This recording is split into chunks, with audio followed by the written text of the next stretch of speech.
ভাই আপনি কেমন আছেন ভাই? আলহামদুলিল্লাহ ভাই, ভালো আছি। ভাই ভাই আমাদের বর্তমান উপদেষ্টা হচ্ছে ডক্টর ইউনূস স্যার। তো সে তো আমার কাছে জনগণের কাছে অনেক ভালো ও সুনামধন্য একজন ব্যক্তি। তো আপনার কাছে তাকে মানুষ হিসেবে কেমন লাগে?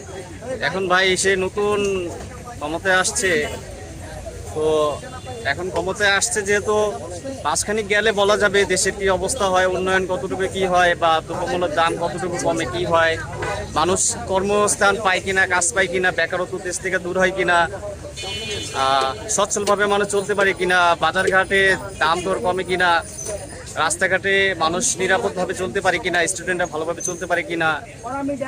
আর নিরাপত্তার ব্যাপার স্যাপার আছে, একটা নিরাপত্তা যদি দেশে না থাকে তাহলে তো সাধারণ মানুষ তো আসতে চলতে পারবে না, এমন ব্যবস্থা। তো এগুলা সবকিছু দেখা যায়, এখন বলা যাবে না কিছু, কারণ নতুন যারা আছে তারা